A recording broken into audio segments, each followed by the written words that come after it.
The house has an articulated skeleton. Shifting forward one story at a time, the attic forever interrogating the front steps. It leers with its cyclops eye.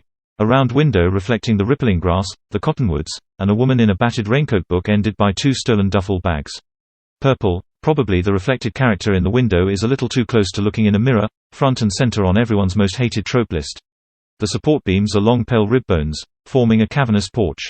The door is a rectangular shadow. A mouth metaphor would be a bit obvious, but as I cross the threshold I relish the feeling of being swallowed. I take my notebook out of my raincoat pocket and scribble the house has an articulated skeleton. Kind of a boring verb, has. I flip it closed, the title on the cover reinforcing the notion that my words are still relatively cheap. Not bad, not good, but maybe something one day. The title started the fight. I'd been getting dressed. We'd lived together for so long flashes of skin while changing were as interesting as plain oatmeal for breakfast. From the kitchen Oliver read it out loud to me, laughed, and said I should turn it into a t-shirt for myself. It had struck a nerve. Not because it was mean. Not because I didn't think it was true. In fact, he was probably right. Naturally I broke his guitar, smashed it to bits on the hardwood floor. Then I hightailed it to Anna's couch. She was dashing off to her gloomy timeshare in the Midwest in a week and offered me a job house sitting. Then she got sick and decided she'd give it to me for the next 2 months. She says it's mono, but I suspect I'm the recipient of a pity vacation. She always knew how much I envied her, drooling over the Instagram account in times of procrastination.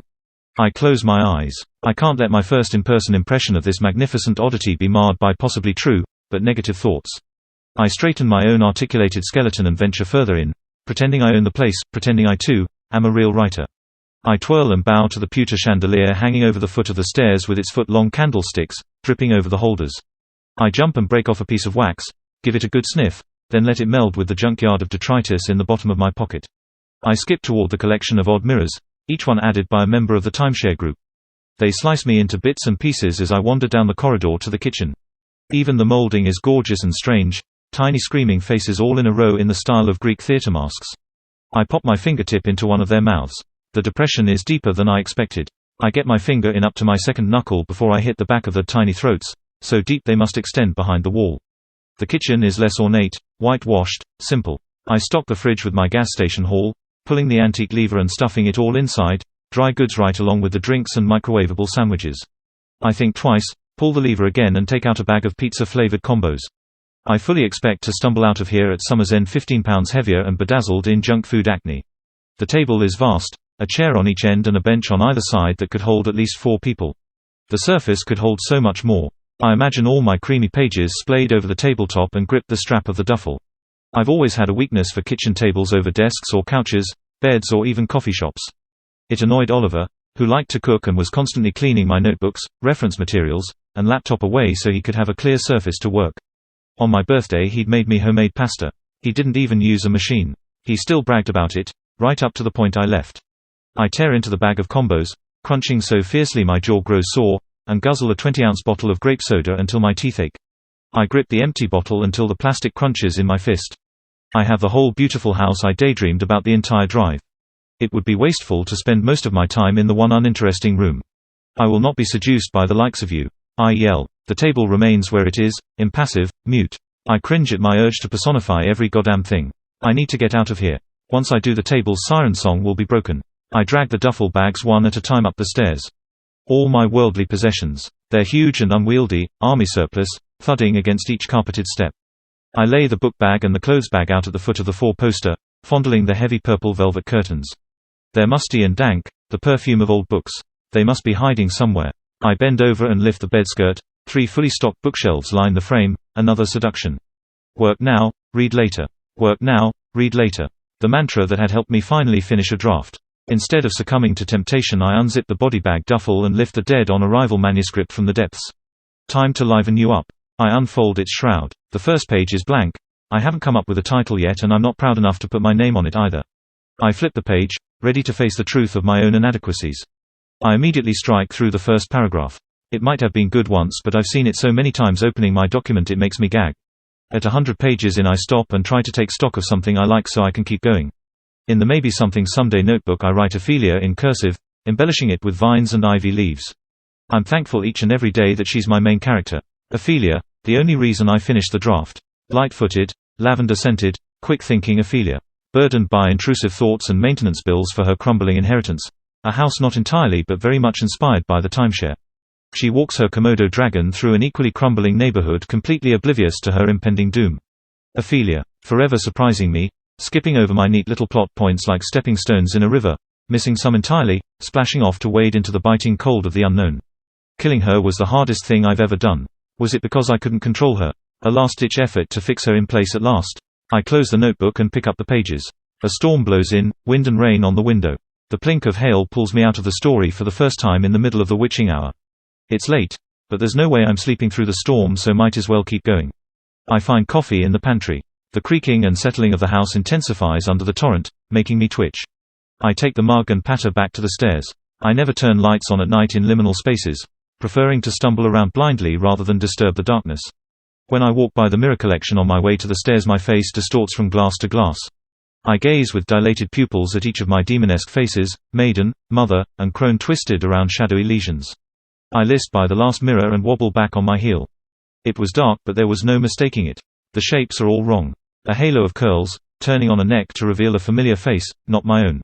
The shadows are much more forgiving. The face is beautiful as it is in daylight. Ophelia, she nods. I wrench the mirror off the wall, nail and all. Closer. She wiggles her finger. I'm almost flesh with the glass when she whispers, "I love you too." Her face jerks up and then drops out of the frame. My own face behind her. She's gone before I can ask her to wait. At 6 in the morning I finish the first read-through. It's clear now what an idiot I'd been. Ophelia hadn't had to die. Nothing in the plot had pointed to it. It was indulgent. A tragic ending that I created to make my work, profound. I crumple the offending pages and burn them in the fireplace in the library living room. The storm has passed but the rain continues. I sweat in front of the flames. What was next? I had to rewrite the ending. But what was it and where was it hiding?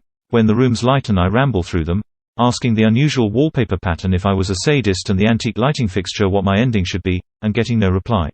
I eat at the kitchen table. The manuscript lies on the table at the opposite sitting area. It's been 24 hours and all I've done is cut its leg off.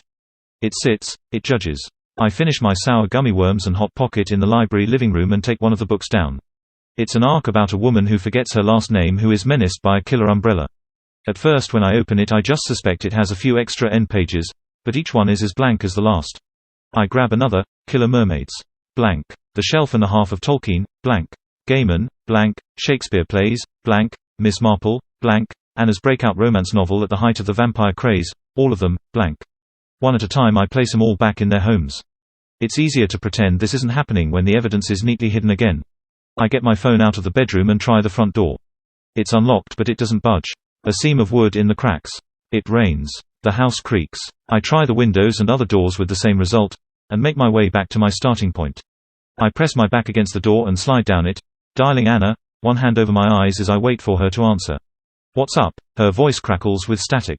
"The house is haunted." "Well duh, that's why we bought it. It's trapped me in." "Oh, that's the most suspicious, I've heard in my life." "Spill now." I'm losing my mind. I'm talking to Home Decor. "Don't worry, it's done something like this before. With Max. After his mother died. Why didn't you tell me? I didn't want you spooking yourself. And honestly I thought you were over Oliver. It shouldn't have any ammunition like it did with Max. I'm not upset about Max. He was kind of a tool." She says but it comes out OOL. "Yeah, I know." I stomp my foot like a petulant child. Embarrassment makes me angrier but I bite it back. "I'm sorry, I'm stupid. This is so stupid." "Shush, shush. It'll be all right. It's not malevolent." "What isn't malevolent about trapping someone?" "Well, not much. Max said it was treating him like an author treats a character. It was heaping trouble on him, trying to tell him something." Static hisses through her last word. "Tell him what?" "He wouldn't say." Okay. I'm gasping for air. My lungs feel over and underinflated at the same time. "Just calm down. I'll stay." "Anna." Silence. "Anna." The screen confirms a dropped call. I go limp for a while, trying to find an equilibrium I'm not sure exists. Through my fingers, I spy the mirror wall. A patch of lighter wallpaper, diamond-shaped. The mirror is gone. Too afraid to sit still I wander the house searching for it, waiting for a rug to trip me up or the lights to flicker, but things stay relatively calm. I check the books again, still blank. The ones in my duffel too. If you're going to trap me you could at least let me have some reading material. The house remains infuriatingly silent. I check the fridge, and all the cabinets. The manuscript watches me. I bump my hip on the corner of the table and the blank top sheet sails off the table and whisks over the floor, the corner slipping under the cellar door. I unlock the door, stepping over the top sheet and pulling the chain. Nothing much here. Some canned goods and cleaning supplies. An unfinished white blouse hangs on a dress form with only one sleeve and a pattern of cherries, dust, spiders. I find it in the darkest corner. It's cracked, with a little diamond-shaped piece on the floor beside it, a scrap of the cherry cloth underneath. I cut myself on the shard putting it back in place, a red fingerprint on the glass. I suck my finger and walk through lavender-scented dust motes to the slanted door. With a shove of my shoulder the door opens, banging on its hinges. It's still raining but a shade tree shelters me from the worst of it. I try my phone. Lydia, are you alright? How long did you know? Know what? That I liked women too. Thank God. She sighs, coughs deeply, dryly. Maybe she really wasn't lying about being sick. Dishes clatter. I never knew, you know. But there were clues. Clues, like when I first met you at Max's party. You were drunk and told me my hair was like a North Carolina sunset.